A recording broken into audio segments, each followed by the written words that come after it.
Welcome, everybody, to this edition of Philosopher Meets Critics. This event is hosted by the University of Cologne and the Federal University of Bahia in Brazil. My name is Paul Silva. I'll be hosting today's event. I'm a junior professor here at the University of Cologne. I'm really thrilled to have the opportunity to introduce you all to today's author, Daniel Greco. He's an associate professor of philosophy at Yale. He has numerous high-profile publications in epistemology. The topic of today's event is his new book, hot off the press, Idealization in Epistemology, published with Oxford this very year. He has three critics that'll be joining us. Lawler is an assistant professor of philosophy at UNC Greensboro.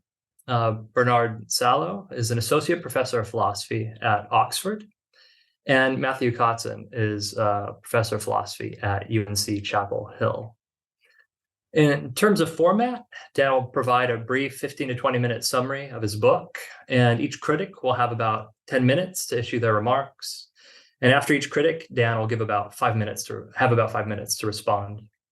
We'll postpone dialogue till everyone's done giving their remarks, and we'll conclude at about the 2-hour mark. And with that, I want to thank you all again for coming. We're really excited to be able to host you in this event and also be able to make this event public to the world, immortalized on YouTube. And so with that, Dan, please take us away. Tell us a bit about your book. Thanks very much. Thanks for hosting. I'm looking forward to this a lot. So to give you an idea of what's going on in the book, big picture, I want to take some ideas about idealization and modeling from the philosophy of science. I'm going to take some ideas about economic methodologies from economists, which I think is very much conciliant with the ideas of idealization and modeling in philosophy of science. And then also take some ideas from the philosophy of mind, especially from the interpretivist tradition, and present them as a reasonably coherent package that we can use for thinking about classic epistemological topics like belief, evidence, knowledge, learning. And then I want to do that. I want to look at some specific debates in epistemology through the lens of that package. And in each case, I argue that some view that might otherwise have seemed unreasonably idealized may well be the best we have on offer. It's consistent with thinking something else is going to come along and beat it, but a general kind of methodological lesson that will come out of the big picture part of the book is a sort of Kuhnian one, that you don't abandon a paradigm until you have a better paradigm on offer, and that we should think about epistemological debates through that lens. Okay, so first, what are some of these ideas about idealization and modeling from the philosophy of science? Really potted history or too short summary of what the earlier ideas that the ideas I'm drawing on for rejection of. Early mid-20th century philosophy of science saw science as about searching for laws of nature, understood as some universal generalization over domain. So fundamental physics is kind of the paradigm case where we've got laws about all massive objects relate in this way, or all charged particles relate in this way. And then other sciences get kind of shoehorned into that mold. Maybe economic laws don't have to be exceptionless, but okay, they're ceteris paribus laws. Still, they're near universal generalizations over some domain. And then philosophical questions about science were largely questions about laws. What does it take to confirm a law? Or what kind of evidence makes it reasonable to think that some sentence is true? Or maybe, which sentences even are law-like, even have the possibility of being laws. A very different approach, sometimes called the Stanford School in philosophy of science, or the modeling term, understands science not as looking for laws of nature, whether ceteris paribus or not, but as constructing idealized models of real-world systems. So here too, we can use, Ronald here does use Newtonian physics as the paradigm, but now it's Newtonian physics after relativity, where we know that's not really a candidate for strict literal truth. It's hard or awkward to express what we learn from Newtonian mechanics as a set of laws. And if you try to do that, Nancy Cartwright famously told us the laws of physics lie. Better, according to this way of thinking, to see Newtonian mechanics as a set of models. systems like pendula, planets, objects in freefall, along with a set of informal rules or practices about how to fit those models to real-world systems to generate fruitful predictions and explanations. And then you can see lots of other sciences as like that too. So evolutionary biology is not a set of laws of evolution, but a set of models of maybe natural selection, drift that we can draw on opportunistically to explain particular puzzling phenomena. Okay, so those are the kind of big picture ideas in philosophy of science. Now, economics specifically, I think that picture well, maybe not directly from philosophy of science, but that kind of picture of science as model construction has been enormously influential in economics. So economists standardly defend their models of ideally rational, expected utility maximizing agents by drawing analogies to the idealized models that you have in physics. So they'll say, just as Galileo rightfully built models of frictionless planes to better illuminate the action of gravity, economists reasonably build models ignoring the economic frictions of computational costs, cost of thinking, search costs, cost of examining all your options, transaction costs. Maybe you have to pay a lawyer to make a contract, but you build models that set that aside. All sorts of costs like that to better illuminate the action, now not of gravity, but of, say, forces that direct goods to their highest valued users.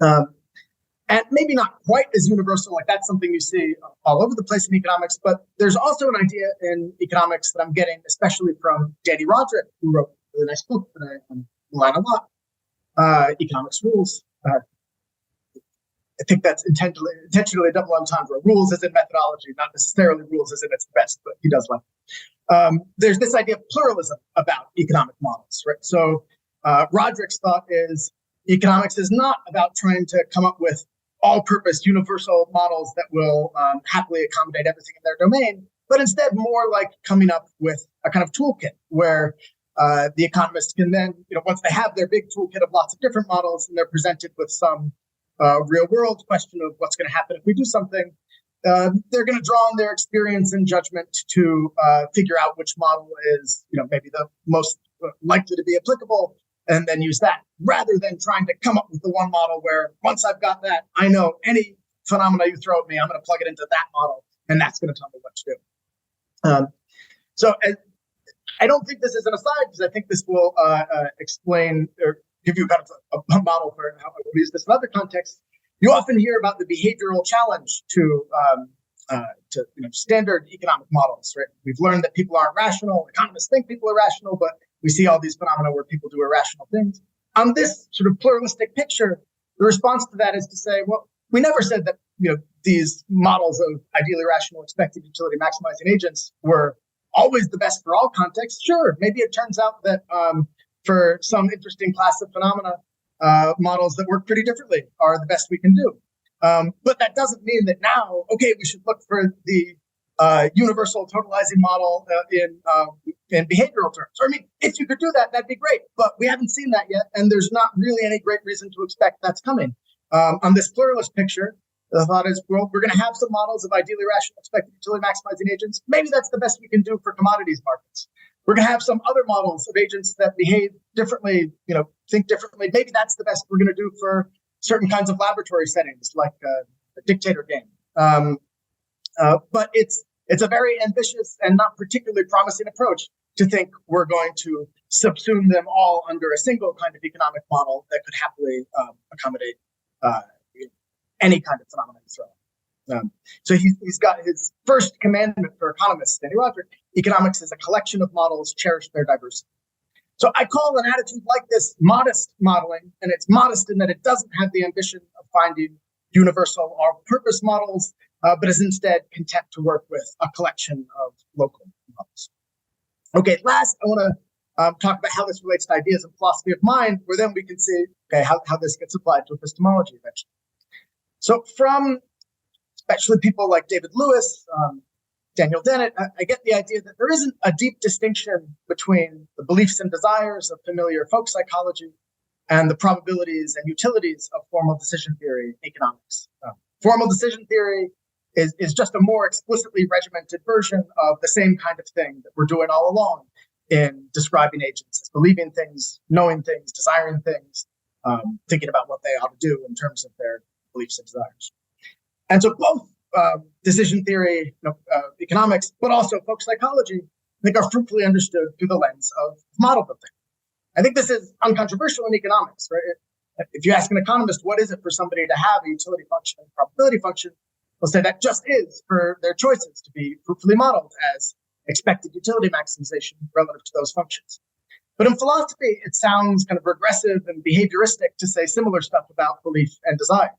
And I guess I just think that that's a mistake. I think it's right, at least in broad outline, that what is it to have some beliefs and desires?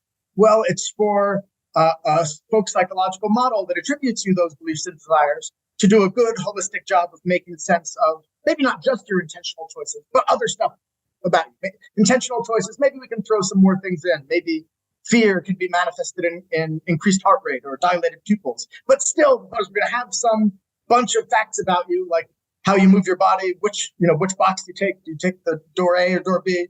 Also, maybe if your pupils are dilating and if your heart rate's increasing. And what it is for you to have some set of folk psychological attitudes is for that set to be a fruitful model of all that other class of facts, including, maybe not just including, but especially including, and that's mostly what I'm going to focus on, facts about choice and behavior.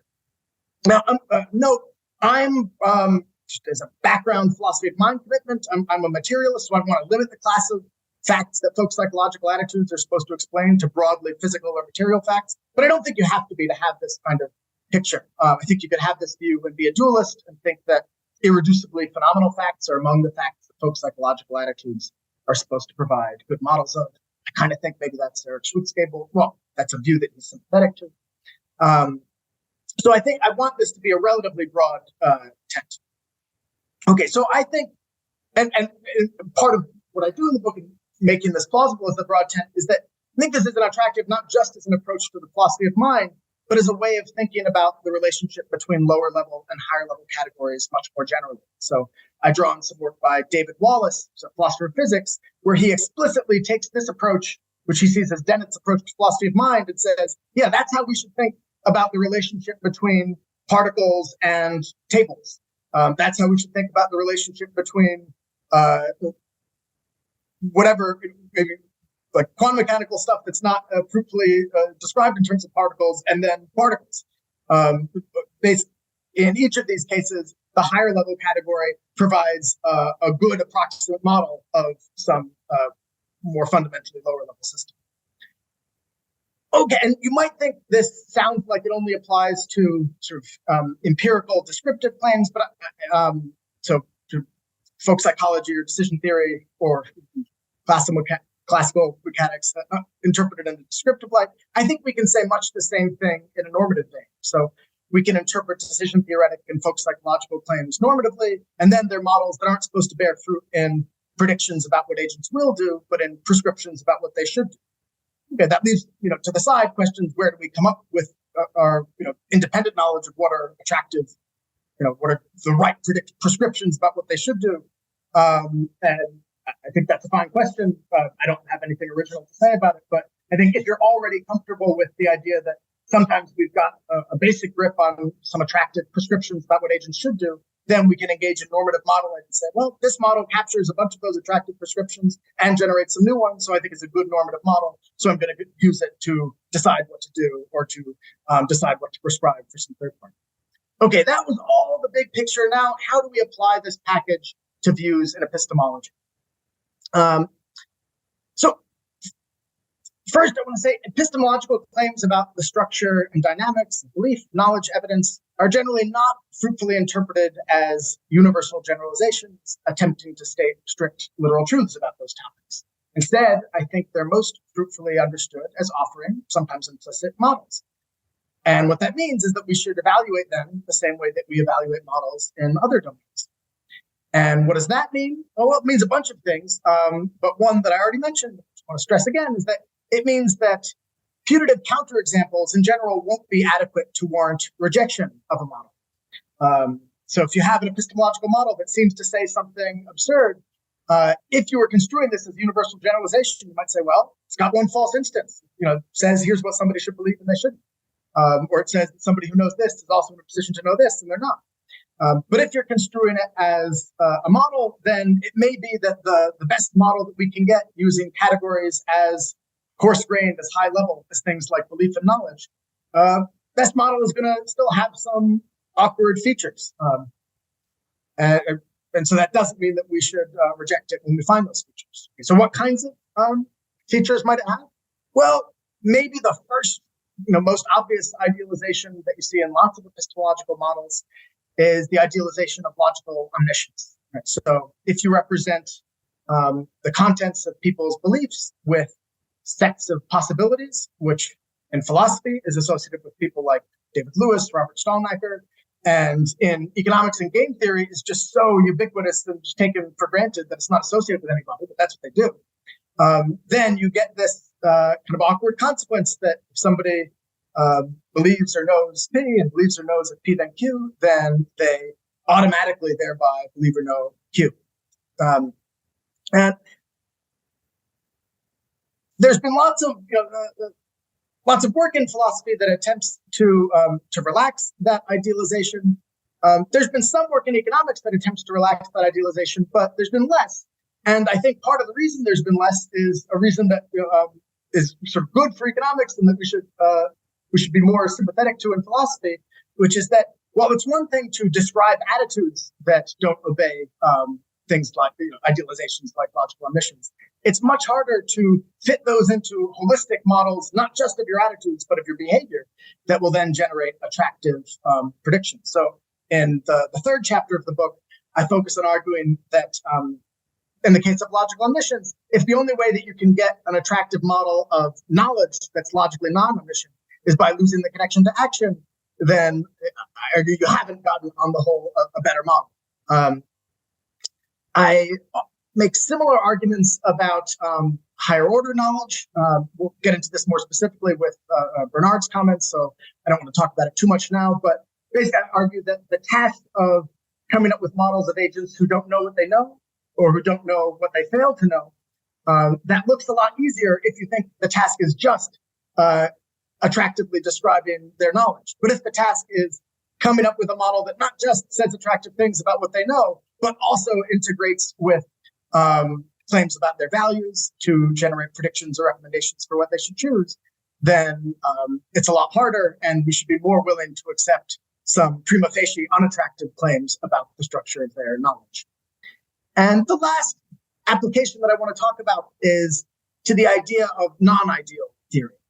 So a move that you see a bunch recently is epistemologists drawing an analogy to political theory, where there's been a trend to say, Rawls taught us all to do ideal theory, to theorize about the ideally just state, and he made all sorts of unrealistic assumptions about, or maybe irrelevant idealizations about what the ideally just state should be, like that everybody's going to be acting justly all the time, so we should move away from that. Then epistemologists want to do something similar. So there are all these idealizations built into epistemological models, like logical omniscience,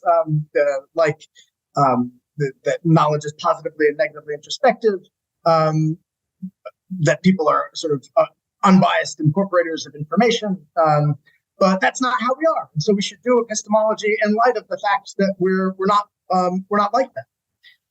And put like that, I think it sounds extremely attractive. Why wouldn't you want to take account of the fact that that all these things are false? And I'm sympathetic to it. The lesson of the final chapter of my book is that there are pitfalls that are easy to miss if you just want to zoom straight ahead with non-ideal epistemology. So the analogy I make again is to economics, where it's a standard thing in expected utility theory that agents' preferences are always transitive. If I prefer A to B and if I prefer B to C, then I prefer A to C. And you might think we could just go ahead and ask, okay, well, what if my preferences aren't transitive? What will or should I do then? And I think that's analogous to the kinds of questions that epistemologists often want to ask and say, what if I learn P, but don't learn that I've learned P? How should I update my beliefs then? And I think the answer that you would and do get in economics is, well, hold on. The way we defined preferences, the way we gave you a model of choice, thought of preferences as a model of choice, and its own transitive preferences just come out of choices that obey certain structural constraints. We don't have some story about how to generate a set of non-transitive preferences from some set of choices. So we don't even know exactly what we're talking about if you say somebody has non-transitive preferences. There are a bunch of things you might mean, but we have to first start there. Instead of starting with treating the description of an agent as having non-transitive preferences as totally sort of kosher and understood and not conceptually problematic, and then asking normative questions about it, they're going to say, well, first, tell me what kinds of choices you're imagining such that you think non-transitive preferences are the best model of that. I think that's the kind of question that we should also ask if we want to ask epistemological questions about how you ought to reason from inconsistent premises, about how you ought to decide in cases where you know things but don't know things about yourself. So the big picture lesson for the aspiring non-ideal epistemologist isn't don't do it, but it's be cautious, make sure you know what you're talking about, make sure your audience knows what you're talking about first. Okay, hopefully I gave you enough of a feel for the big picture of the book that the comments you're about to hear from Insa, Bernard, and Matt will make sense. So looking forward. Yeah, thank you so much. We'll hear comments first from Insa. So Insa, please take it away. Okay, thank you very much for having me. It was a pleasure reading Dan's book. As you just heard, Dan defends the view of epistemology as models modeling, and I just wanted to summarize some key claims to get my comments started. He argues that constructing idealized models is likely the best we can do as epistemologists, so that's why epistemology is a modeling enterprise. We shouldn't expect there to exist models using the sorts of categories we use in epistemology that have the same kind of universality and canonicity of the as yet undiscovered final model of fundamental physics. And this is also a broad consensus in the debate about models in science in general, that most disciplines do not aim at capturing or finding one final model that does everything. So epistemologists are in good company because that applies to many disciplines in science. And last but not least, the modest part of this big picture view is that every model we construct will be less than fully informative about someone's behavior and or make some inaccurate predictions. Moreover, different models will work more or less well for different purposes. And this is also the case in lots of different other sciences, that models are selective, models are partial. A model is not meant to capture all aspects of a given phenomenon or a given process that is modeled. It's always selective and partial. So this is like also like the common view in philosophy of science, as Dan mentioned. So my comments proceed from the assumption that the basic idea of epistemology as models modeling is normatively appropriate and dialectically fruitful.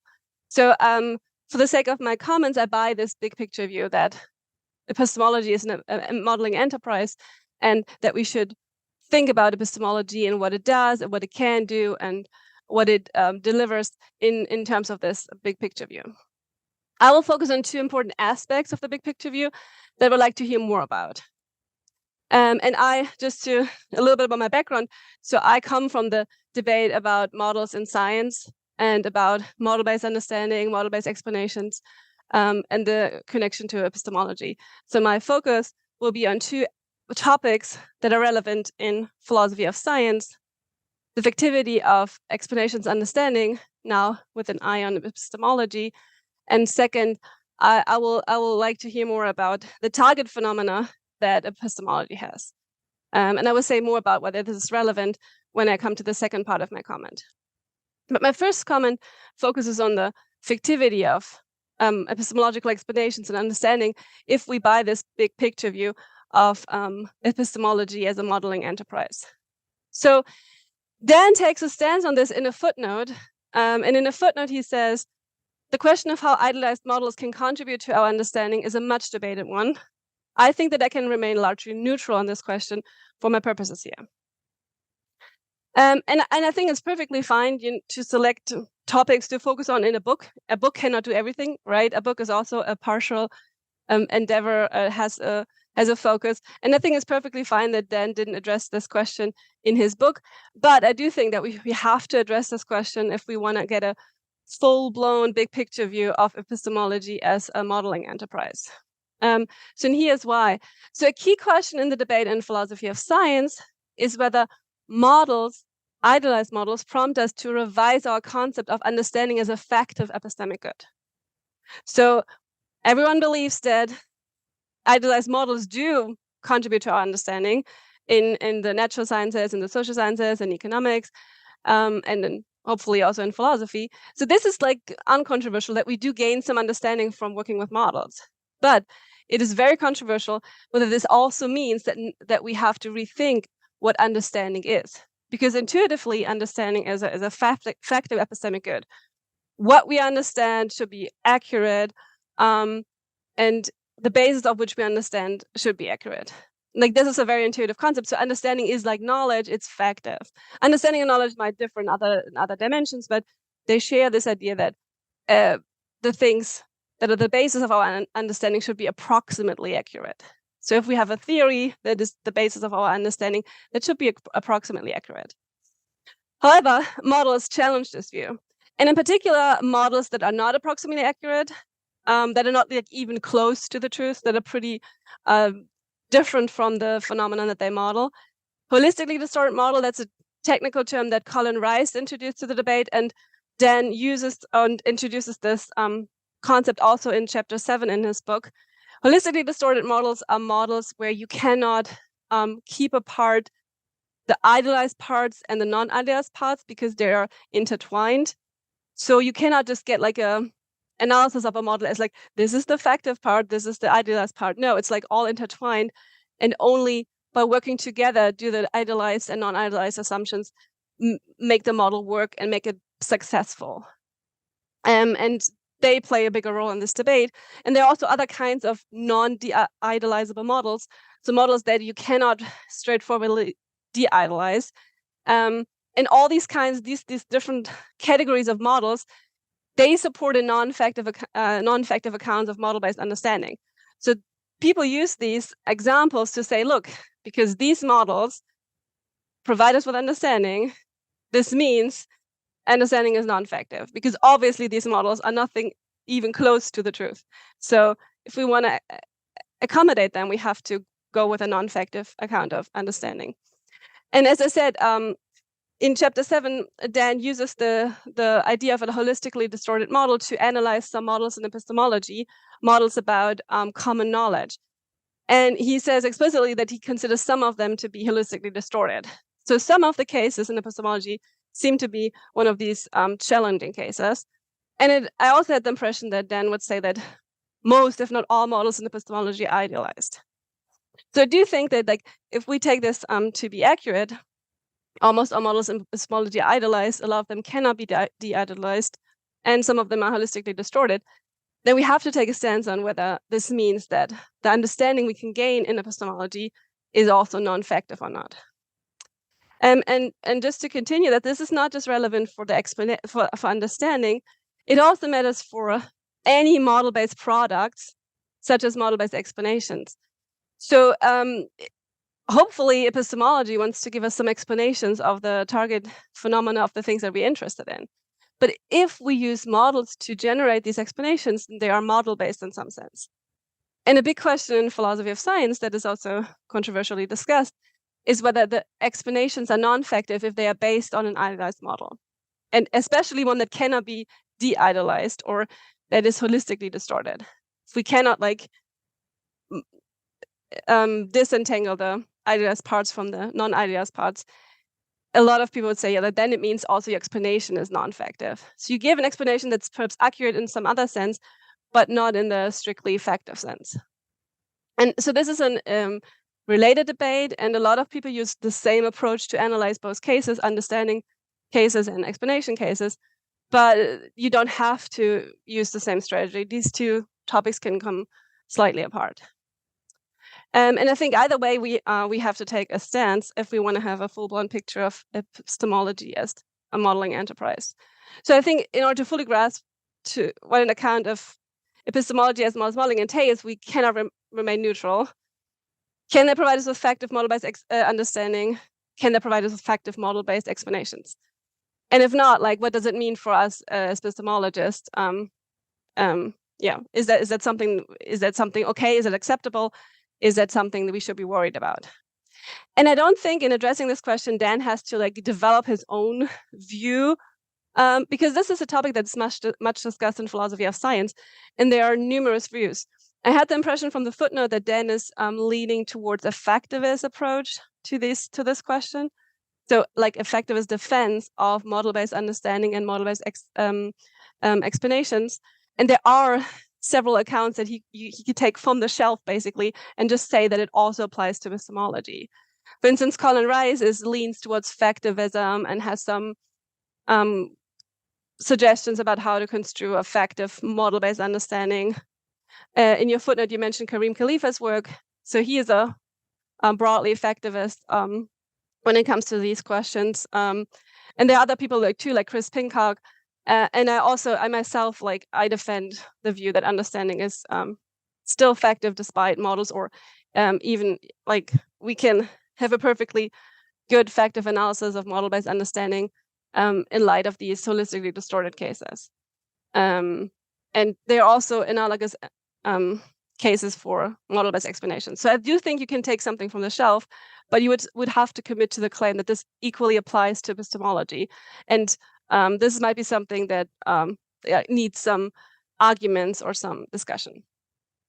Okay, so this is my first comment. I think that, yes, it's fine to stay neutral for the book, but I think long-term, we cannot stay neutral. We need some more, we need to take a stand here.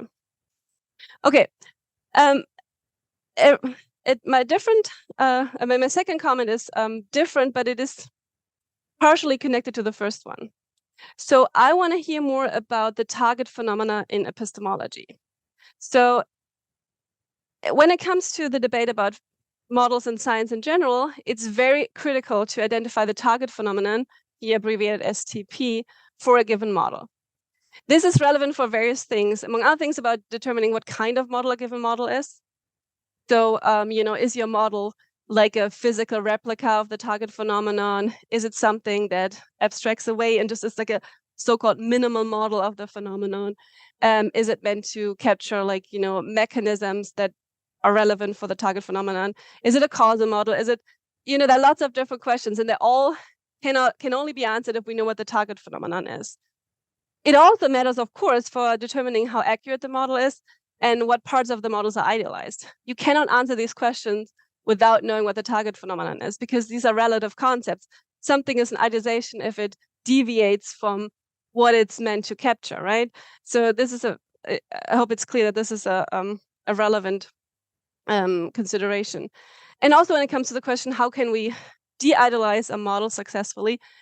This is measured in terms of how empirically successful the model is, and this is also determined relative to the target phenomenon, because we ultimately want to capture that target phenomenon, and where a model fares and whether it can be de-idealized all depends on what the target phenomenon is. Also, how successful model is, I already said that. Okay, so I hope this is uncontroversial, and here's now why it matters for Dan's big picture view of epistemology as models modeling. So as you also heard in his summary just a few moments ago, Dan uses the comparison with economics. So he says at the beginning of his book, I'll explain what I mean by models modeling, and I will introduce and motivate the concept via examples from economics. And also throughout the book, economics is used as like a contrast or as a comparison that is meant to be helpful. And here's something interesting about economics. So in the debate about target phenomenon and philosophy of science, there are two different cases. So you can model actual phenomena, or you can model behavior of either rational agents. These are fictional entities, like not existing entities. And this is a different kind of modeling. And relatedly, you can also model actual facts that obtain, or what Catherine Allen calls stylized facts. So stylized facts are not proper facts. These are like things that are in the neighborhood of facts, but not proper ones. For instance, in economics, people try to explain why profit rates, where the profit rate is constant, but it is not actually constant. Something in the neighborhood might be right, but the explanandum that the profit rate is constant is not like a proper fact. And these are different kinds of modeling enterprises, and we do different things. And economics is known for doing the ideal rational agents approach, and they focus on stylized facts. So basically, what economics does is they model things that are not actually the case, and they don't typically model actual facts. I mean, that depends, of course. There are different kinds of economic models in economics, but it is notoriously known for this. And why does that matter? I mean, it matters when it comes to the target phenomena, but it also matters for what explanations we can get from modeling in economics. And a lot of philosophers of science agree that economics can only provide how possibly explanations rather than how actually explanations. So what what they do in economics is they use these models about behavior of ideal rational agents and about stylized facts. And the aim is not to explore what actually happens and to explain that and to give an analysis of that, but what could possibly be the case. And this matters and informs our understanding of actual phenomena, but this information is more indirect because we have to also make clear how this possible scenario matters for the actual phenomena we're interested in. So you have to explain the bridge or the connection between the how possibly explananda and explanans and the phenomena they're actually the case and interested in. And so if epistemology is like economics, and that this would mean, presumably, or at least it could mean, that what epistemology does is also to provide us with how possibly explanations and not with how actually explanations. And then the question is, what kind of understanding we can gain from that is also different than we can gain from how actually explanations and how actually models. So the understanding might differ and the explanations will differ. Yeah, and the question is, of course, what kind of target phenomena should epistemology have, or does it have like as an empirical fact, or should have normatively? And what kind of explanations do we expect from epistemology? I think it's fine to say like epistemology does something similar like economics, but then we just have to bite the bullet and accept that it only offers certain kinds of explanations and not others. Okay, and so I think this is an important question that we should answer if we want to have a full-blown picture of epistemology as modest modeling.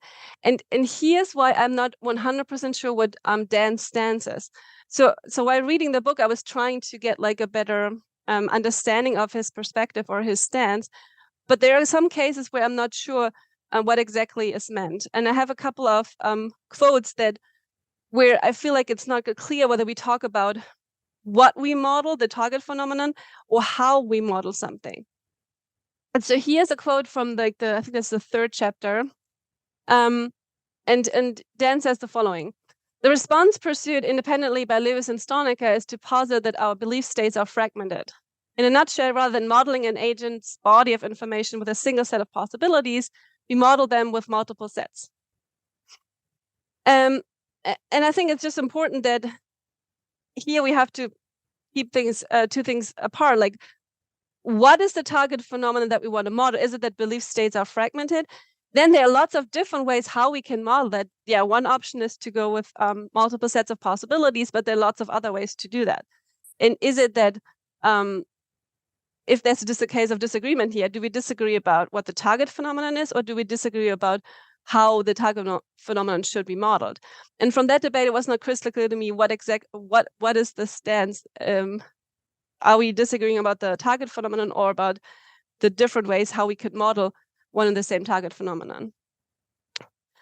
And I had a similar question about something that comes in a later chapter, where he talks about treating beliefs as certain, and it says the received view of this tension, to the extent that there is one, is that treating beliefs as certain is a fruitful but false idealization. And again, here this can mean two things. It can mean that the target phenomenon is idealized, right? So we have this non-actual phenomenon that beliefs are certain, and this is like our idealized fact or stylized fact, and we model it, and there are different ways to model the certainty. There are lots, you can have a Bayesian model, you can have a different model, and we can have different views about that. Are we disagreeing about what our target phenomenon is, or are we disagreeing about the models here? And is the target phenomenon idealized, or is the model idealized? These are different things. Yeah, and then so I had a similar question about the later in the this is the same chapter, whether we talk about the models of the beliefs as doing something to a non-ideal agents, or the other models idealized. Okay, and then this relates also to the last chapter where he talks about the question whether epistemology is a non-idea with a non-idea theory, and I was also 100% clear what the stance is. I mean, I just skipped to the last slide here. So, given Carr's analysis of ideal epistemologies, we are concerned with the perfect rational cognitive idealized agents, and so this would mean that the target phenomena are these idealized agents, and non-ideal epistemology tries to analyze or model humans as like normal, non-ideal humans. And I had the impression at the conclusion of the book that Dan was saying, no, we are ideal theorists, and so that means that our target phenomena would be idealized. Okay, and so just to sum up the commentary. So if our target phenomena are idealized, then the idealizations might be part of the target phenomenon, not necessarily of the models, because they're already part of the target phenomena. The models might be actually accurate given the idealized target phenomenon, and we might have to deanalyze the target phenomenon and not necessarily the models. And I think this also matters for disagreements in epistemology. Are we disagreeing about the models or about the target phenomena, or both? Okay, thank you for your attention. I look forward to Dan's responses and the discussion. And so thank you so much for those remarks. Like you, I share a love and concern for factivity. So I look forward to Dan's remarks. Dan, please take it away. Okay, thanks very much. Thanks so much, Insa. So both of your areas of comments, questioning, give me lots to think about. Okay, I'll start with the first one. So I want to accept pretty much all of you decided the setup of basically I'll say why I thought I could and wanted to remain neutral on the question that I took myself to remaining neutral on. So the way I understood at least a debate in this neighborhood, factive versus non-factive views of explanation, is that factivists insist that in the schema, the reason why P is that Q, or the explanation of why P is that Q, then the Q must be true. Actually, the P has to be true too. Both of those are true. And then non-factivists will point to cases where it seems like we can give good explanations by citing idealized, maybe not even approximately. And maybe we can say, well, true or approximately true. And then non-factivists will point to cases where it seems like we can provide good explanations by citing idealized models that not only aren't true, but it's not like they're just off from truth by having some parameter that's really close to the truth, but instead are holistically distorted. Now, like I think everybody in these debates, I want to agree that there are cases where models like that have some important role in helping us understand stuff.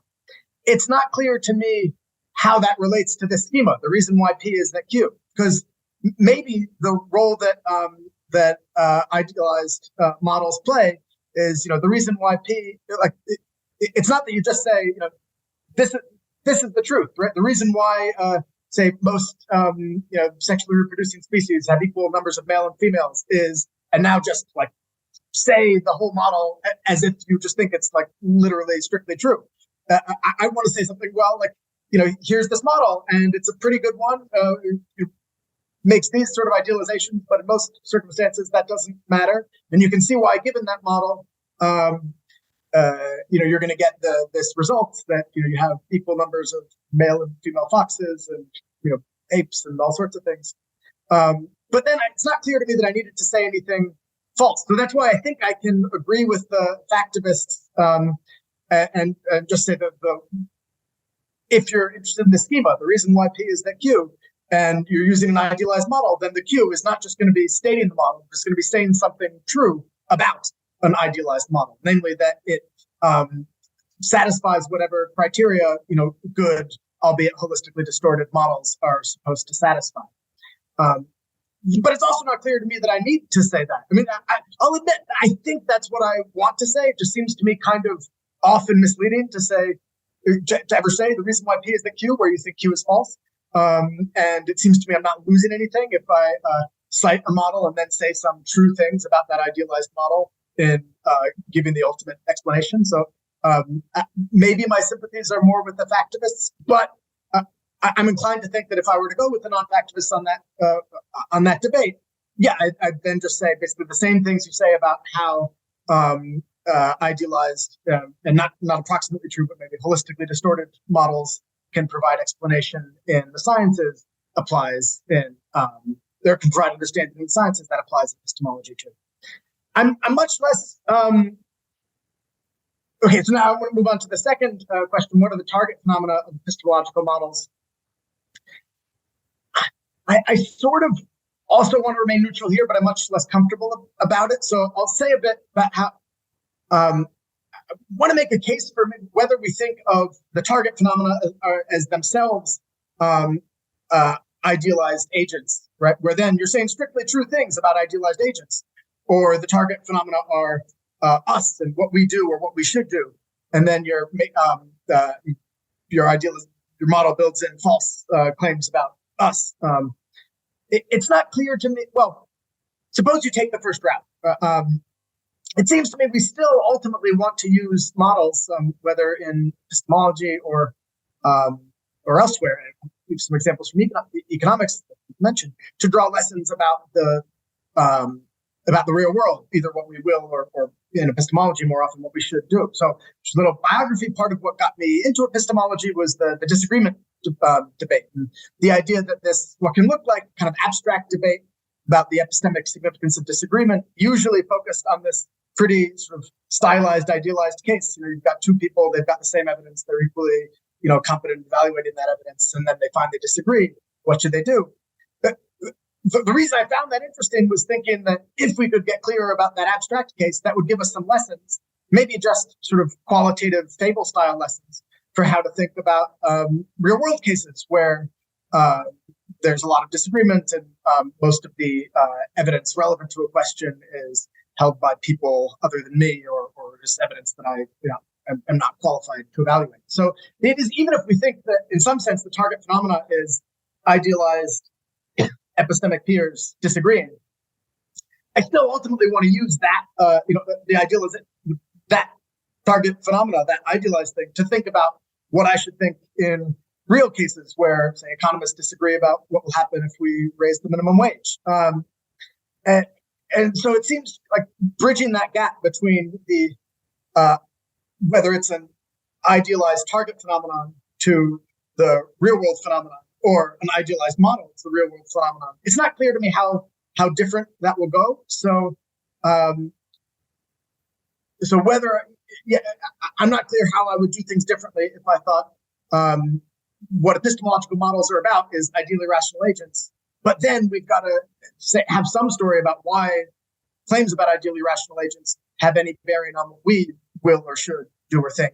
Versus, no, epistemological models are models of what we will or should think, and they're idealized, and so we need to have some way of bridging that gap. I feel like either way, I think I'm going to face similar, or we're all going to face similar problems. I mean, I would say just like in the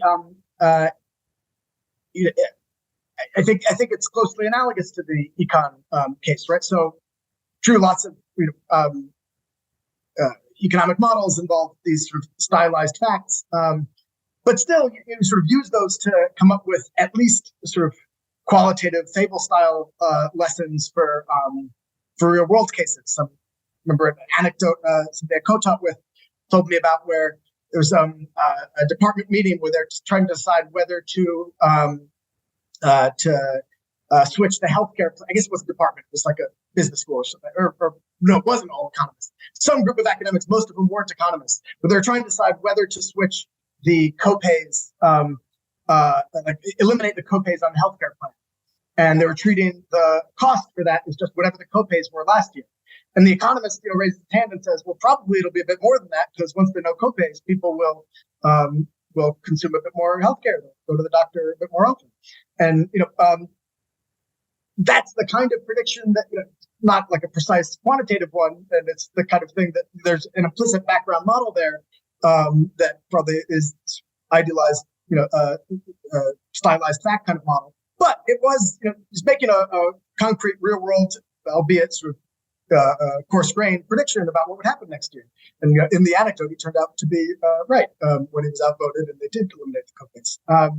And so, that's the kind of thing that I want to say the same kind of thing about epistemological models, like drawing on somebody like Bernard's work. I want to say, if you find yourself expecting to, you're going to go to a talk tomorrow where somebody's going to give a persuasive argument in favor of P, and you're thinking to yourself, well, I think P is probably false, but probably tomorrow after I've heard that persuasive talk, my mind will have changed.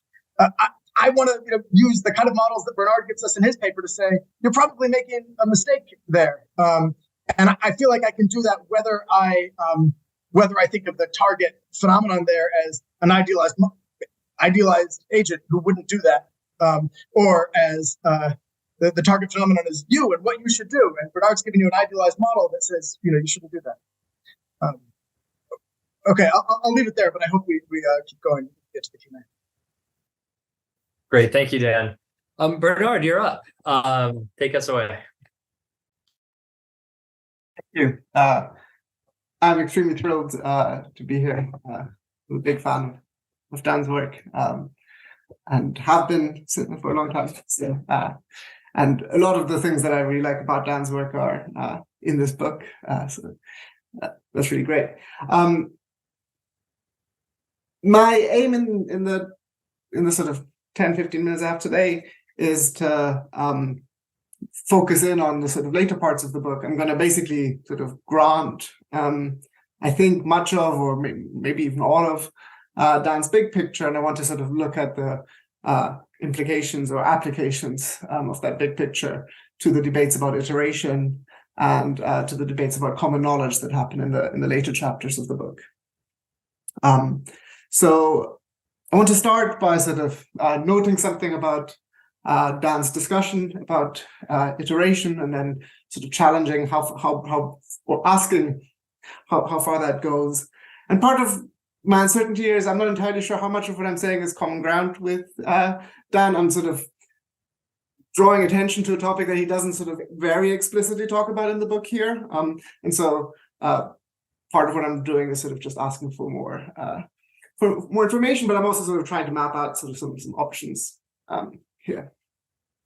So a lot of the focus in Dan's chapter on iteration is on what is sometimes called the positive introspection principle for knowledge, or the KK principle, that says that if you know something, then you know that you know it. There's a sort of flip side to that principle, which is sometimes known as the negative introspection principle. And that says that if you don't know something, you know that you don't know it. And Dan doesn't talk so much about the negative introspection principle, although he did mention it in his summary just now, I think, as sort of on a par in his thinking.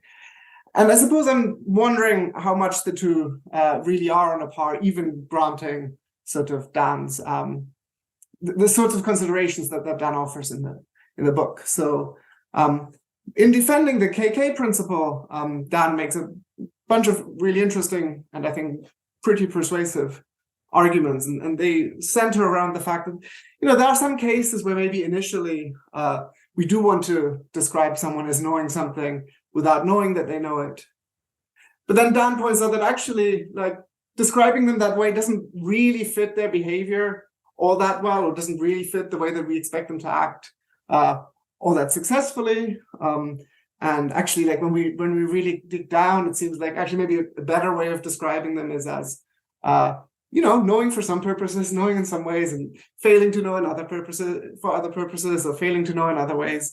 And that actually that makes for sort of a more coherent representation of them. And then sort of related arguments is that, like, the strategy that we have for describing people that way doesn't really generalize to sort of higher levels very nicely. You don't have any intuitive practice of describing someone as knowing that they know something, but failing to know that they know it. So this sort of, insofar as we have a sort of an intuitive grip on the distinction here, it's pretty fragile and pretty opportunistic. And so that makes Dan doubt that that's really the best way. That way of talking should really be taken sort of literally, and then he offers models instead where actually positive introspection does hold. Now, I don't think that this kind of line is equally persuasive when it comes to the sort of negative introspection principle, the principle that if you don't know something, you know that you don't know it. So here are a couple of reasons for that. The first one is just that the sort of thought that someone might know something without knowing that they know it. That's like a pretty heavy-duty philosophical thought. It requires quite a lot of, it's not like a sort of extremely common thing. I think philosophers started thinking about this sort of thing. Maybe a few people thought about it before the invention of modal logic and epistemic logic, but it wasn't like a sort of extremely important question prior to that. By contrast, I think the thought that someone could fail to know something without realizing that they fail to know it, that's like an extremely commonplace thought. I mean, in fact, like Socrates, the inventor of philosophy, at least according to some, Socrates is famous for sort of, he alone realized that he at least knows nothing about important subject matters, while all of his contemporaries are inferior to him, not in that they know less about the first order subject matter, but in that they do not recognize that they don't know various things about what's valuable, the nature of virtue, the nature of justice, and so on. So the sort of thought that like realizing that you don't know something is something that's a very significant achievement, something that not everybody does automatically. That's, I think, like a very much deeper or much more sort of common thought than the sort of analogous cases of people knowing something without knowing that they know it. So that's sort of one reason just to think there's a potential asymmetry here. Another one is that I think the sort of thought that describing someone as thinking that they know something but actually failing, but actually not knowing it, seems like a really quite good and systematically good way of predicting lots of things about their behavior. So when you describe someone as not knowing something but thinking that they do know it, and thus not realizing that they don't know it, you can explain why they are so confident, why they don't go around looking for advice, why they just act. That's all happening because they think they know. And you can also explain why they fail, why they keep messing up, why they make the wrong decisions, is because they didn't actually know, even though they thought they did. And so sort of that kind of explaining both of those aspects of what's happening seems to sort of fit quite nicely in a single explanation, but it relies on thinking of the person as failing to know something, but also thinking that they do know it and thus failing to realize that they don't know it. So that's sort of some initial reasons for thinking that negative introspection failures are in some sense more robustly part of our psychological or our sort of folk psychological theory than positive introspection failures. Now, I'm going to try and anticipate something that Dan might say, although I don't know whether he would say this. It's sort of in line with things that he says in the book in some places, but it's not explicitly committed to this. So take all of that with a grain of salt. A possible response is to sort of say, actually, so these cases where people don't know something but don't realize that they don't know it, I mean, that's normally because the people are wrong. It involves error possibilities. Places where people believe something and they turn out to be wrong in believing that. And one thing that we've learned from sort of epistemology, relearned from epistemology in the last sort of 20, 30 years in discussions of contextualism and the like, is that when error possibilities become salient, it becomes much more natural to describe people as not knowing. And also, I think this is true. It becomes kind of natural to describe people as not even thinking that they know. So when I'm in a really skeptical mindset where lots of error possibilities are salient to me, I sort of think that people don't really think they know stuff.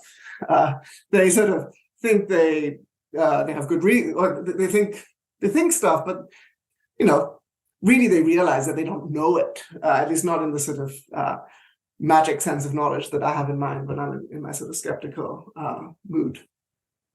So you might think actually these negative, when you take these error possibilities into account in this way, maybe sort of we shouldn't really describe these things as negative introspection failures. We should model them in some other way, maybe as people being very confident of something which is false, rather than as sort of actually taking themselves to know it.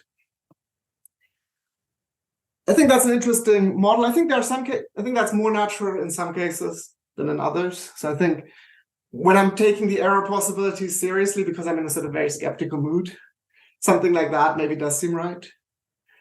But when I take them seriously because I've got like very concrete reasons to think that the person is making a mistake, and it's not that like I think they're being silly, I just think they're really unlucky, then I think this is nowhere near as likely. So I mean, suppose I happen to know that someone's bike has been stolen, and then I think it's very natural to describe them as not knowing where their bike is, but also not realizing that they don't know that. I mean, they have every reason to think they know it. I'm not, in taking these bike theft possibilities seriously, it's not because I'm employing some very high standards. I just happen to know it was stolen. And it would be weird to sort of expect them to have anticipated that just because I know that it in fact happened. And I think similarly in some sort of other sort of interpersonal cases, like maybe I'm talking to a conspiracy theorist, and I know that he thinks I'm wrong about all kinds of stuff. But that in no way shakes my confidence that I am in fact right. So I still continue to be sure that the Earth is round or whatever.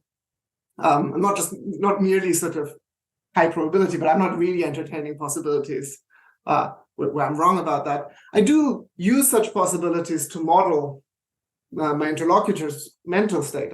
I think of him as representing me using these sorts of possibilities, but I myself continue to rule them out. Then again, I think I should think of those as possibilities where if they were to obtain, which I don't think they do, but if they did, there would be cases where I failed to know something without realizing that I failed to know it. All of this is still sort of at the level of what seems natural. And sometimes Dan seems to want something like even more than that, sort of like, tell me the behavior that you're going to explain in this way that you can't explain any other way. I'm less maybe sympathetic to the sort of hardcore behaviorist tendencies than maybe Dan is. Although even there, I think one could make a case that sort of sometimes you want to model people as suffering from these negative introspection failures rather than merely being very confident of things that turn out to be false. So one kind of example might be that often riddles have this feature that the solution, once you see it as an option, is actually completely obvious that that's the solution. And the problem is that the riddle is puzzling because it like doesn't even occur to you that could be the answer. In other words, you're presupposing that the answer is of a certain type, and you're wrong about that. So I think many riddles have that feature. And I think it's not just that you think it's very likely that the solution is of a certain type. That wouldn't really explain it. I mean, it's not sort of, if someone asks you, oh, John had a lottery ticket, now he was super poor, but now he's off on a cruise. What happened? The answer isn't like hard to think of. The answer is, oh, I guess he won the lottery. It was very unlikely, but he won it. But that's quite different from sort of a classic riddle where if the solution had merely been unlikely antecedently, it would have still been relatively easy to come up with. And I think it's important that it was sort of not merely unlikely, but sort of something that you had ruled out implicitly at least. So that's the sort of reason, sort of maybe more playing by Dan's rules, kind of reason for wanting to accommodate these. Why am I going on about these negative introspection failures? Like I said, Dan doesn't super explicitly talk about them. So far, actually, nothing that I've said is strictly, I think, incompatible with what he does say in the book. Here are two reasons. One is that at least sometimes some of the applications that Dan sort of gestures at for his sort of iteration-friendly epistemology, some of those rely on not just positive but also negative introspection principles. So that's especially true of some of the formal examples that he sort of mentions in a footnote but doesn't discuss in great detail when it comes to sort of Bayesian models of reflection principles, of the Monty Hall problem, of various arguments for conditionalization or arguments for the value of additional learning. All of these, I think, rely, I think Dan agrees, not just on the positive, but also on the negative introspection principle. So there's a sort of hard question of how much do we really get? Sort of, even if we can say the positive introspection principle, if the same moves don't help with the negative introspection principle, then how much do they really get us, so to speak? A second thought is maybe more specifically tied to something that Dan actually does say in the book, is that his models of common knowledge that he offers, they build in, at least in their simplest version, both positive and negative introspection for each of the individuals. So the model that he gives of his sailboat case, where we have these two people that are looking at the boat and are judging it to be a certain height, there's actually no possibilities represented in there where people are getting the height wrong at all. And I think that's not itself a particularly deep feature of the model. I think we can relatively easily adapt the model so that we allow for the way that the sailboat appears to people to diverge from the way that it actually is. And if we sort of coarse-grain things enough, I think we can, which is sort of the other key move that Dan makes in order to save common knowledge here. I think as long as we coarse-grain things enough, we can still have the sort of prediction that each person thinks the other person is getting it roughly right, and that belief sort of iterates. What I can't quite see is how to build a model where not only does sort of false belief possible, but where each sort of subject suspects the other one of making mistakes.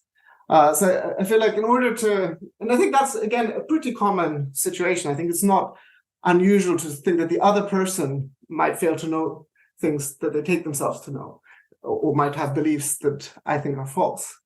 In the sort of sailboat example, I think the natural way of doing that is to sort of think, well, my appearances are more reliable as indicators of the height of the sailboat than my co-players. That's not perhaps a super, like an extremely natural assumption in that particular case, because it seems like we're equally well situated with respect to it. But I think it's a sort of thing that happens in lots of cases where things are common knowledge. I might still sort of think of myself as slightly better placed at judging the relevant thing than the other people that I'm interacting with. And in particular, I might leave open that they are making mistakes about some things in the area.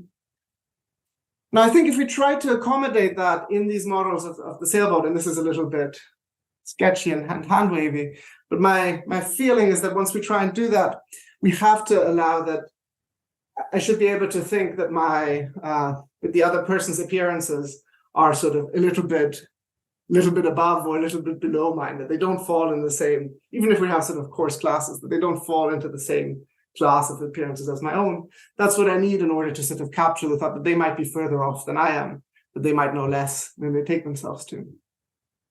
And I think once we do that, that's exactly the sort of principle that Dan was trying to avoid, because that's the principle that Letterman uses in order to show that common knowledge, or in order to argue that common knowledge is impossible. The principle being that if it appears to you one way, then it's consistent with everything you believe, that it appears to the other person sort of one step up from that in whatever sort of unit of coarse grain you're using, because that's the thing that then sort of zigzags up to the point where once you sort of iterate the process, you end up having no common beliefs at all about the height of the sailboat. I hope that last bit wasn't too obscure. It was a little bit presupposing perhaps some that people have read the relevant chapter, but at least Dan will have read it. So hopefully here this can make some sense of it. I'll end there. Thank you very much. All right, Dan, take it away.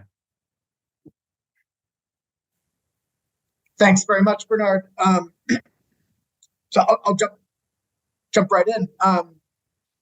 I totally agree with you about the comparative case between positive and negative introspection. But for me, the more natural, and so that's just to say, I think the sort of ordinary language, kind of intuitive folk psychology case in favor of positive introspection is much stronger than the case in favor of negative introspection, which I think has a case against it rather than a case in favor of it in the sort of ordinary language, what seems natural to describe people. But I think the more natural, analog or comparator for negative introspection than positive introspection is logical omniscience, because I think there too, the kind of ordinary language, kind of, what it's natural to say case is very much against logical omniscience, about as strongly against it as it is against negative introspection. So why do we still use it? I think it's a kind of counsel of despair. Like, we would like to have, systematic productive models that tell us surprising things, not just exactly what we put in, that also don't obey logical omniscience. And I think we, by and large, don't really know how to do that.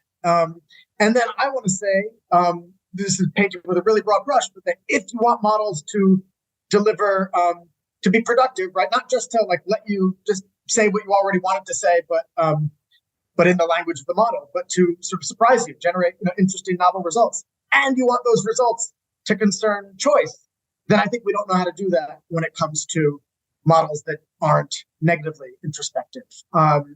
So again, as many places, I think economics is a helpful comparison place. So there is theoretical work in economics, especially by a colleague of mine, John Chinakopoulos, on agents who aren't negatively introspective. And because it's in economics, a lot of the interest is in what trades they're going to make. So there are these famous results in logically omniscient and positively and negatively introspective models that agents won't engage in speculative trade. So you'll never have somebody buying a stock because they think the price will go up. And that's really puzzling because it seems like people sometimes do that. So this is this huge, kind of scandal, right? If it was philosophy scandal that they couldn't justify induction, it's sort of economics scandal that they can't make sense of why anybody buys or sells stocks. And one of the, maybe agents aren't negatively introspective. That's one of the places where you'll look.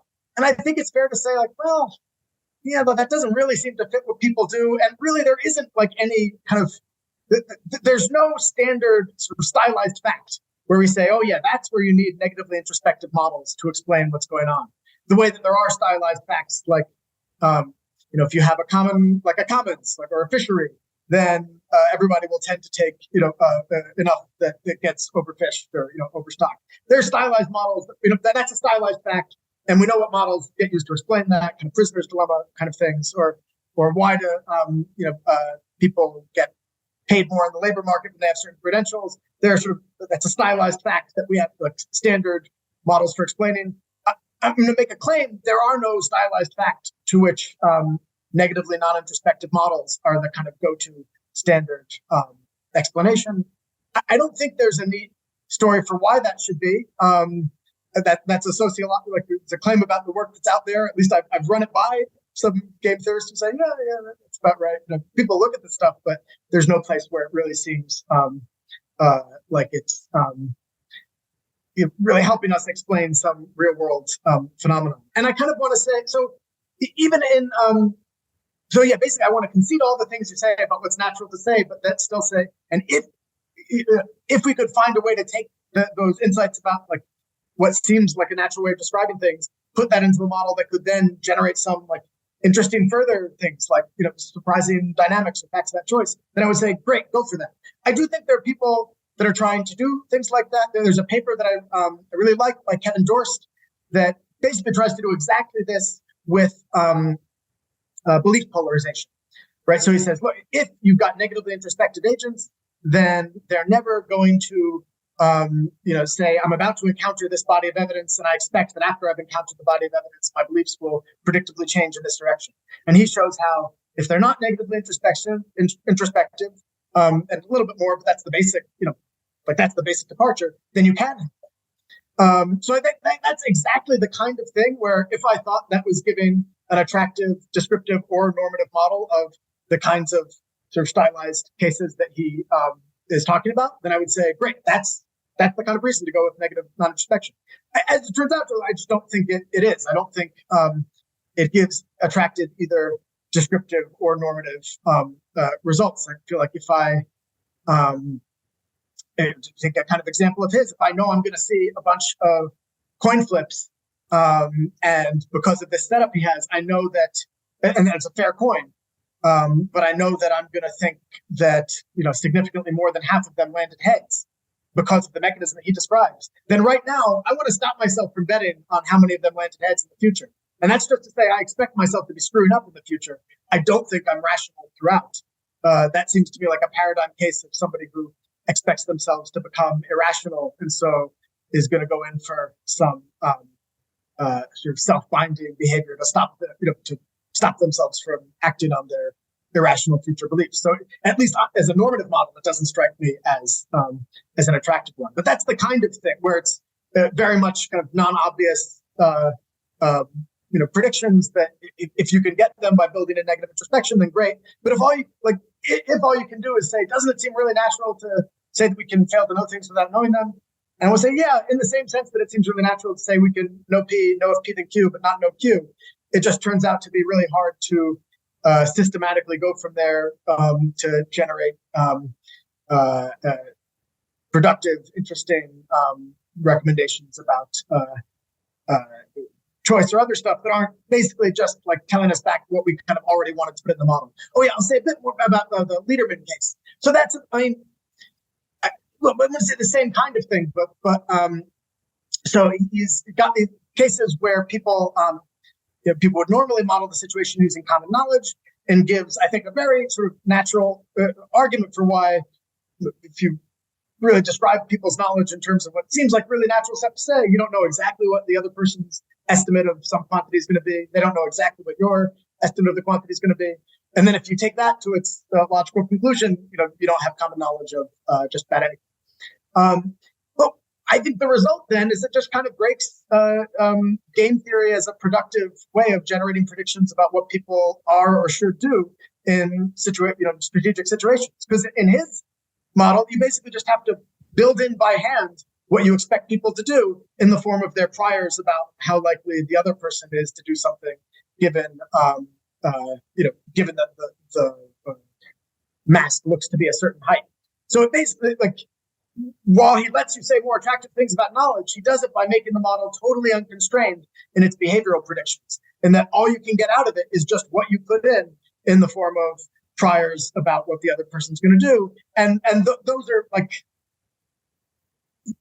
I think that there are less natural ways of constraining those, so that it's not as if, hey, this seems like a natural assumption about priors, but it generates all these surprising results. It's more like, well, what do you want them to do? Okay, if you want them to do that, then here's the prior you've got to put in.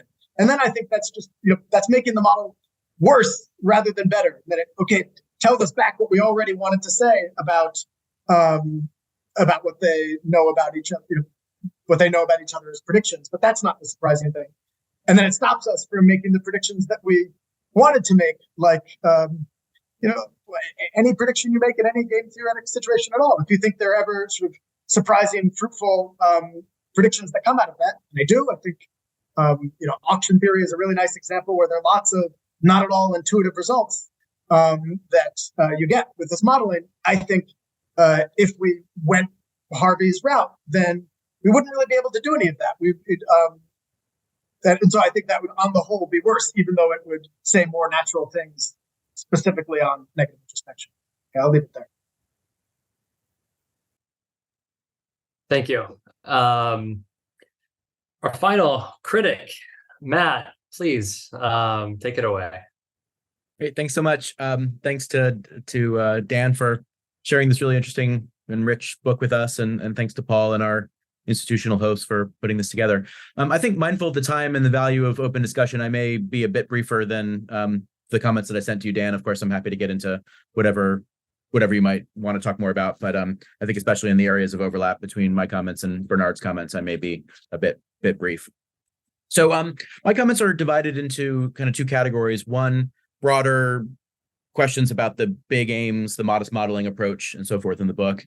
And then I have a couple of more specific comments about particular chapters. So I'm going to sort of divide things that way. So let me start with the former, the kind of higher level questions about the modest modeling approach.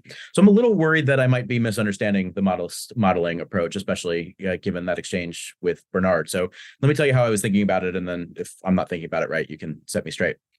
So I guess one way of putting the worry is that it seems to me I was thinking of the modest modeling approach as kind of a let a thousand flowers bloom, lots of different approaches. Your way might be good and have various advantages over mine. My way might be good and have various advantages over yours. So rather than looking for the one true model and fighting it out over who's right, we're going to use your model when it's helpful, and we're going to use my model when it's helpful. And these are just tools in the toolkit. And I don't have to think that my hammer is better than your screwdriver to think that there are situations where my hammer is better to use than your screwdriver, and vice versa. And even something that isn't super useful is still a tool in the toolkit. It might be a specialty item, might not be broadly useful, but this specialized, Torx, H5 screwdriver is still a helpful thing to have in the toolbox, even if it only comes up occasionally. So I guess what I'm a little bit worried about is that the modest modeler is pretty much always, and this isn't just in epistemology, but kind of across philosophy, is kind of always going to say, look, you're right sometimes, you're right other times. Yeah, there are going to be some situations where somebody proposes a model that's just useful for absolutely nothing. It's like the tool that, disintegrates when you pick it up or something. So that's not going to be very good. And maybe there are going to be circumstances where you have the all-in-one tool that does everything that my pitiful hammer does. And so why keep the hammer in the toolbox because you've got the, better, fancier hammer? Okay, there are going to be circumstances like that. But in the vast majority of debates, what we get is, look, my theory has advantages over yours. I admit that your theory may have certain advantages over mine. I can vindicate intuitions 1, 5, and 7. You can vindicate intuitions 2, 3, and 4. Here's why it's not so bad that I can't fully vindicate as well as you can intuition 4. And then you're going to come back and say, well, but that really is bad and so forth. But we're going to end up with is a pretty complicated set of costs. And, we're going to do this kind of cost benefit analysis approach. And at the end, we're going to end up thinking, look, there are some circumstances under which Matt's model is a super useful tool, and there are going to be other circumstances under which Dan's model is a super useful tool. And so I'm a little bit worried about the kind of broad violence that this is going to do to all of philosophy, where, it seems like we're engaged in these debates where I'm saying, look, my theory has advantages over yours. You're saying I have theory, but now we're not looking for the true theory anymore. So we're out of the business of weighing the costs and benefits. It seems like the modest modeler is going to come in and just say, okay, use your hammer when it's helpful. Matt, use your screwdriver. And, Paul, you've got this weird, very specialty screwdriver. Maybe occasionally we'll call upon you too, but that doesn't mean you're wrong. It just means that you're slightly less useful in a broader, in a broad class of circumstances. So I guess what I want a little bit of help on is thinking how much violence this is going to do to all of philosophy, and whether there are kind of some limitations that I'm maybe not fully appreciating to the modest modeling approach. Second, this comes up on page 94 and 97 when you're talking about the modest modeling approach. There's this question about, okay, well, we've got all these different models. What do we do when models conflict? So we're no longer looking for the one true model. We've got 7 models that might all be useful. And now what do we do when models 1, 3, and 5 say phi, and models 2, 4, and 6 say don't phi? That looks, we're in a tough spot. I mean, do we take a vote? What do we do? And the main response that I understand you to give is, well, look, there are hard cases. Life is hard. Epistemology is hard. And I guess my reaction to that was, look, there are hard cases and there are hard cases. Yes, life is hard. Epistemology is hard. It can be really hard to know what to believe in a circumstance. It's really hard to know what to think about, the causes of inflation or, difficulties in the labor market. These are hard, complicated questions. But still, I think one might, and I think you have in print, objected to certain kinds of hardness that have come up in epistemology. So, on the very idea of an epistemic dilemma, this is something that isn't just hard. This is kind of irresolvably hard. And epistemology couldn't possibly put us in a situation that's that hard, where, I'm obligated to believe that P and I'm obligated to disbelieve that P or something like that. that's not just hard, that's like irresolvable. I'm getting incoherent advice from epistemology. I have no idea what to do next. And it feels a little disingenuous to say, oh, well, look, life is hard. Sometimes it's hard. I guess my reaction is to think, well, yeah, there are kind of practical, resolvable, and principal difficulties that we might confront because it's hard to know what to believe. And an ambitious modeler is going to say, life is hard in that sense. It's hard to figure out what the one true model is. It's hard practically to figure out how the one true model applies to the evidence that I have in this circumstance. And so it's hard to know what to do. Yeah, sure. But in the same voice as I might say, but I'm not willing to tolerate these irresolvable hardnesses of the epistemic dilemma sort. Similarly, that's the kind of boat that the modest modeler puts us in, because I've got model 1, model 2. Dan has told me neither one is true. They're just a bunch of tools in the toolkit. And so the hammer tells me to phi and the screwdriver tells me to not phi.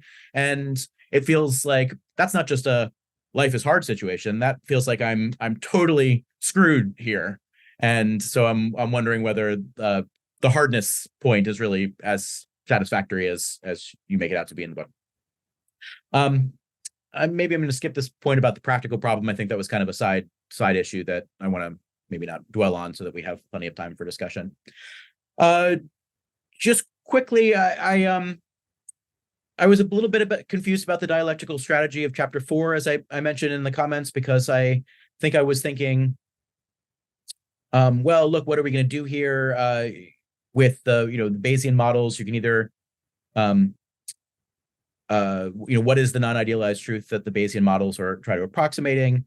We could go with a standard Bayesian model where learning involves becoming certain of new facts, but then you point out, or we could go with the Jeffrey model, but then there's still going to be immunity to undercutting defeat. So either way, we're going to be kind of stuck with a certainty. And I don't want us to be the certainty. The buck is going to have to stop with experience either way, some kinds of certainties and experience. But I don't want to accept any of that because after all, I'm a Salarzian interpretivist. And none of that certainty about experience stuff is very amenable to me. And I guess my reaction was, well, yeah, but this interpretivism and this the modest modeling approach seems so closely connected that there's something in the ballpark of question begging that I was worried about. Is like, look, I'm not going to accept that because I'm a modest modeler / interpretivist who, so I guess what I was a little bit just confused about is, are we getting an argument here that is supposed to be persuading somebody who doesn't accept a Salarzian interpretivist view that are supposed to persuade us that we should adopt your views about certainty and undercutting in chapter 4? Or is the picture rather, look, here's an attractive view, here it is, here's what the package of Salarzian interpretivism and modest modeling looks like, here's what a person like that is going to say about certainty and undercutting, and that's going to be one that it's going to be a picture that that isn't going to accept any kind of certainty about experience of the sort that, and I think in your kind of introductory comments, it sounded as though it was the second kind of picture, but I think that was helpful to me, and it may be that you have more to say about how that the dialectical strategy of that chapter goes. And this is kind of coming back in chapter 5, and there's a little bit of a tension. I don't think it's anything incoherent, but there is a little bit of a tension in the book where there's, at least as I was interpreting the modest modeling approach, it's let 1,000 flowers bloom, let 1,000 tools be in the toolkit. But then there's quite a lot of like, but here are all the reasons that I really want to go for this way of doing it and this way of doing it. And, I want to accept positively introspective models and negatively introspective models and this particular view about certainty and logical omniscience and so forth.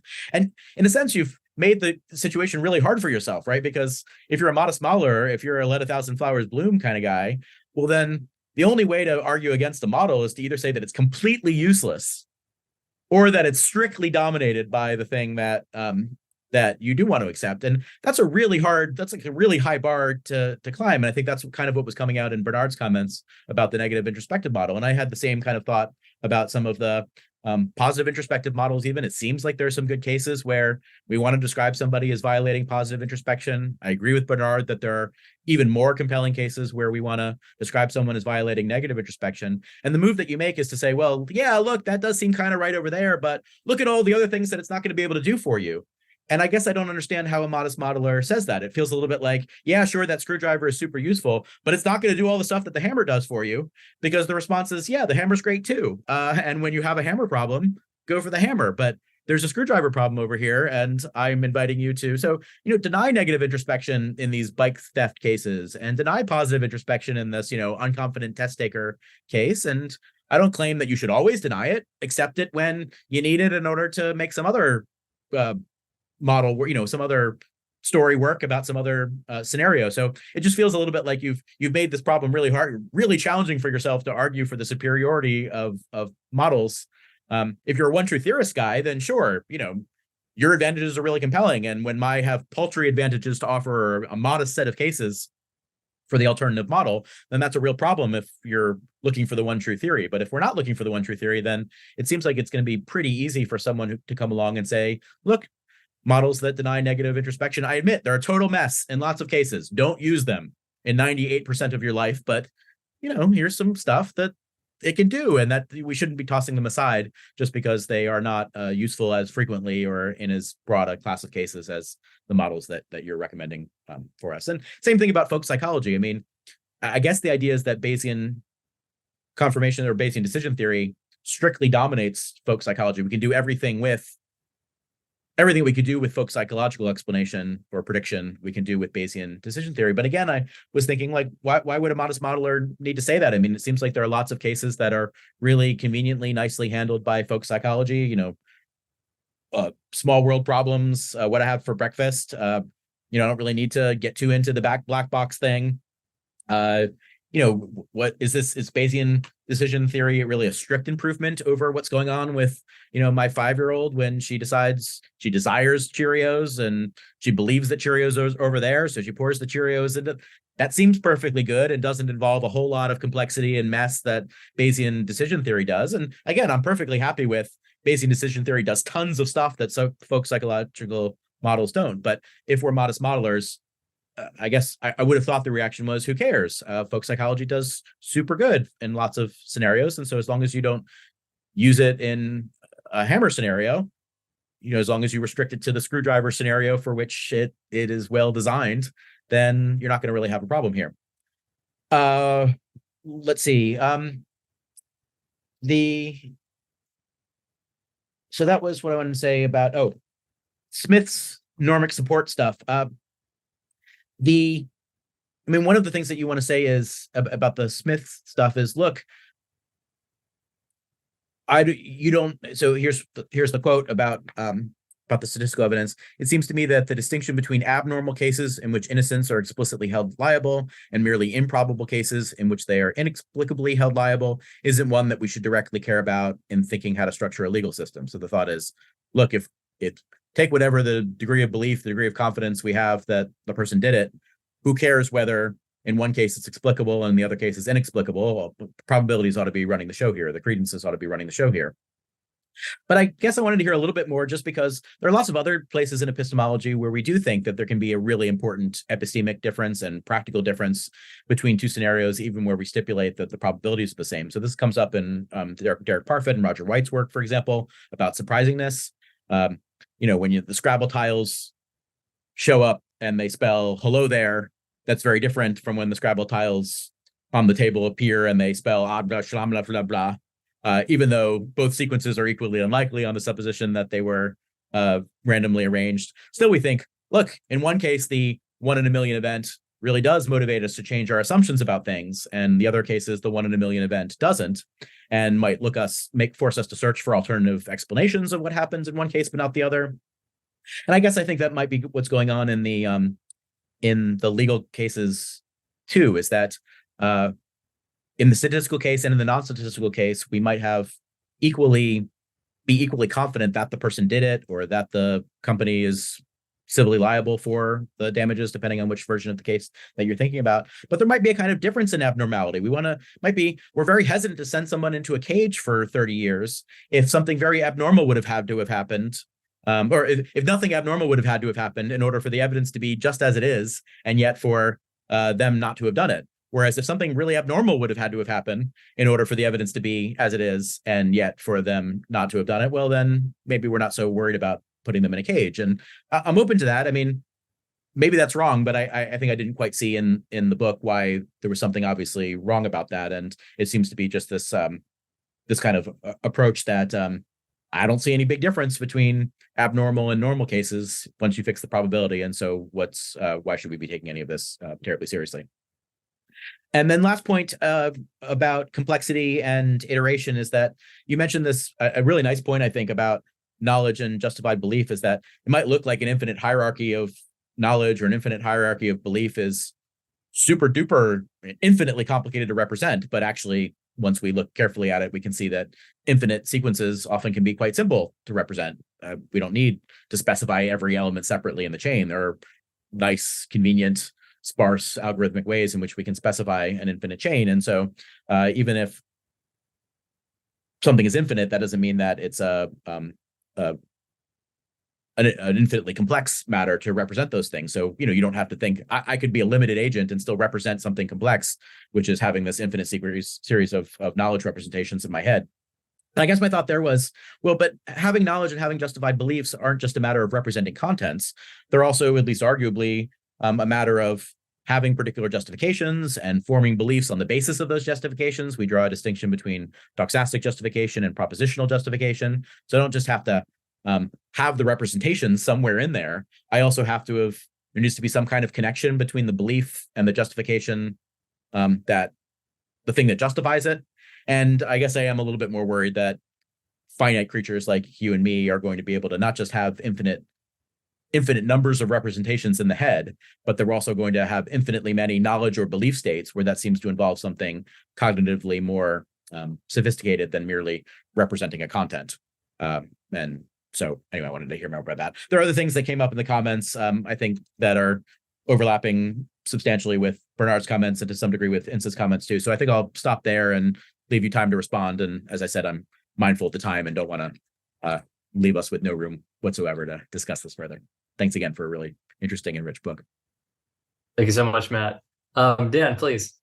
Okay, thanks so much. And I'm pleased that Insa and Bernard wanted to basically say, I like the big picture, talk about some details. I appreciate Matt's no problems with the big picture. So I totally take the worry that it can seem like it makes it too easy to shrug off inconsistencies, right? So I say P, and then later I say not P, and I say, well, yeah, I was using one model when I said P, and I was using a different model when I said not P. What's the problem? And then the thought is, well, how can we have debates if we have a universal get out of jail free card for contradicting yourself? And a quick thought is, I think this is the same kind of worry that arises for contextualist accounts of anything. In that, sort of gives scope for saying things in one context and then saying something inconsistent with that in a different one. So if we think that's ever okay, then we think we can have things, we can have tools like that. We just need some sense, maybe not a completely, algorithmically formalizable one, but at least some rules of thumb about when you're abusing that privilege and when that's an okay use. And I don't think there's a super crisp story about what that is, except, so the not crisp thing is, I think when you can subsume more phenomena under a single model, then that's great and counts in favor of using it over a more hodgepodge bunch. So I think somewhere at the end, I think of chapter 5, right? I address a kind of worry somewhat to what Matt's right, say, this is one where I've been considering the folk psychology versus decision theory thing, where you might have thought that, what I would just say is sometimes go with folk psychology, sometimes go with decision theory. Shouldn't a modest modeler be open to the suggestion? We've tried to bring too wide and diverse a range of phenomena within the ambit of decision theory. What I want to say is we should be open to the idea that some phenomena like betting casinos are best captured by decision theoretic models. And other phenomena, like who should hold criminal liable, are best captured by very different sorts of models. But we should still respect some version of Occam's razor, where if one kind of framework can capture more than another one, then and without there being do I want to say strictly dominant? I'm not sure. Yeah, I take the analogy of tools because you might think, well, even if a tool ever has even a single use, then keep it around. Maybe that's where I should just say there's a disanalogy in that for a modeling framework to be worth keeping around, it needs to not just have a single case where it says sensible things, but to really be able to do some explanatory work for us. And my inclination is to think that in the places where folk psychology and decision theory do different things, either folk psychology is just sort of telling us back things that we already knew and not actually sort of generating novel, surprising predictions, or it's doing it in the same way as decision theory, and so isn't actually getting us anything beyond decision theory. There's more, but there's a lot. Okay, so what about the hard cases? So as you've got a bunch of models, some of them say you should do this, some of them say you should do that. On the ambitious picture, we can think, well, even if we don't know what to do, at least we know what's at stake. The question is, like, what really should we do? Whereas the modest modeler, like, how do they make sense of cases like this? I want to say it's not too different from empirical cases that where I think, where I think we can say sensible things. So imagine, an economist has a bunch of different models of labor markets, and in some of them, a labor market will, the response to the labor market of a minimum wage hike will be increased unemployment, and in some others of them, because those are like more competitive models, and some other more monopsonistic models, the response to the labor market will be increased employment. Because if you have enough monopsony, then increasing the minimum wage does not increase unemployment. And we should not think that the question here. We should not think the question here is which is the true model. Both of them make a ton of idealizations in representing the labor market. So like neither one of them is getting things exactly right. We shouldn't even think the question is what will actually happen when or supposing this policy is enacted, because a whole lot of stuff might happen when the policy is enacted. It could be that there's also a depression, so employment goes down, but not actually the minimum wage. So it's I think it's a case where it's totally sensible for us to be wondering about what's going to happen to this labor market, and to do that in the forms of thinking about which is the best model to use, while also not thinking that there's a single true model, and also not thinking that there's any straightforward way in which becoming even factually omniscient would resolve the question, because there would still be the question of how to fit all these messy facts into a neat model. I'll say a little bit. I think you could. I toy with the idea, and I kind of like it. Think that there's a relation between the normative concepts we use, like what you ought to believe, and then some fundamental normative concepts that we don't directly talk about. That's analogous to the relationship between like macroscopic objects and maybe particles or whatever it turns out to be. And so you could think, even though fundamentally there are tables, they're like strings or something, and the story about tables is that tables provide good models of atoms, which provide good models of something, which provide good models of strings. Likewise, talk of what we ought to believe is a good model of some more fundamental normative reality that we don't have great language for talking about. So that's just a way to make the analogy more explicit. So basically, what I want to say is I think there are deep puzzles here, but they're not particularly deeper for epistemology or for normative theorizing than any case where you have a complex factual phenomenon, and you're wondering what idealized model is the best one to fit to it, while also not thinking that there's any simple story about how omniscience about the underlying fundamental truths would straightforwardly settle that question. Okay, the chapter 4 question. Is this only meant to be attractive to kind of Salarzian interpretivists? I want to give a mealy-mouthed Weasley answer. So first, the non-mealy-mouthed thing. I think it's definitely not meant to convince somebody who's happy with qualia, to which we have a very distinctive kind of epistemic access, so we can be certain in our qualia. So I think like Dave Chalmers, Declan Smithies, they can just say, but yeah, I just wasn't on board from the start. I do think for people that I think seeing how this broadly kind of interpretivist picture is just a special case of an independently attractive view. That's not a view in philosophy of mind. It's just a view about modeling and reduction and emergence very generally. I think that can make the view more attractive. So I think if you start out not really committed in debates of philosophy of mind, and also I don't really think I'm particularly doing, like, I think this is already there in David Wallace, you say, hey, here's how I think you ought to think about macroscopic objects. I think if we've got an attractive story about thinking of macroscopic objects, and then this view that looked like an idiosyncratic view in the philosophy of mind is just a special case of that, I think that provides some reason to go in that direction. Or at least if you're not going to be that, then the ball's in your court to say, okay, how do you think differently about, like, I hope you're not going to say about tables and atoms exactly what I want to say about mental states and physiological stuff. The normic support stuff. So I took this to be a more narrow, normative point, right? So again, maybe here's background assumption broadly. I really want to be assuming this. These are where I'm actually coming from. I'm broadly sort of rule consequentialist in thinking about things like what rules the justice system should have. And so thinking about what kind of standards you should get to convict somebody, I think the right way to think about that is, in the long run, what are things going to look like in terms of stuff that we independently care about if we have this set of evidentiary standards versus that one? And if under one set of evidentiary standards, a bunch of innocent people go to prison, but nothing abnormal had to happen, and under the other set of evidentiary standards, exactly as many people go to prison, but abnormal things, where that's it's not abnormal for somebody to win a lottery, but it is, say, abnormal for the example I give, a young person to get osteoporosis or something.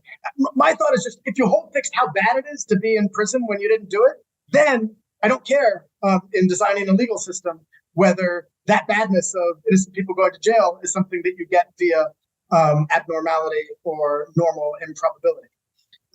And that's, I think, meant to be attractive, not as like an epistemological point, but as just a kind of, if you're doing relatively thin assumption, rule consequentialism, where what matters is broadly welfare stuff, maybe some dessert too, then what matters for evaluating evidentiary rules, when you get to blame, when you get to punish,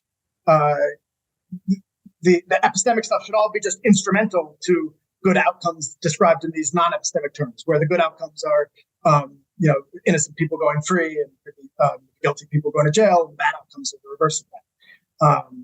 And I think that does get you to rejecting Smith, though I admit that's a substantial assumption. If you think, no, it's fundamentally a bad outcome in the criminal justice system when somebody goes to jail via a process that would only, that could normally, not abnormally, send people to jail. Described in those terms, maybe that doesn't seem obviously bad. I think when you redescribe it in terms of treating as fundamentally important things that you ought to think of as only derivatively important, I think that's roughly what I'm doing in the chapter, then I think that that changes how things look. And the last thing on complexity, basically what I want to say is I think if you shouldn't be sort of holistic about belief states, but then atomistic about which things require justification. So if you're already comfortable, thinking of belief states in terms of some basis that then in principle generates lots of further things, so we can ascribe to infinitely many beliefs, then you should also think of justification that way, where what's justified is this kernel that can generate lots of other consequences. And so it's not harder to have justification for infinitely many beliefs than it is to just have the infinitely many beliefs, if you're already comfortable thinking of what it is to have the beliefs, or to justify the beliefs in terms of justifying some basic thing that then generates lots of consequences. Okay, and I realized the whole thing took longer than we intended, so we don't have that much time for open discussion, but we've got a little bit. This has been perfect. It's always within, it's always expected that we're going to go over a little bit. So you set the bar just slightly lower and you never go too far over. So it's slightly deceptive on my part, but it's an efficient strategy for conducting these things. Everybody, thank you so much. Your comments were great, Dan. Your book is great. We certainly recommend it to everybody who's, encountering this video online.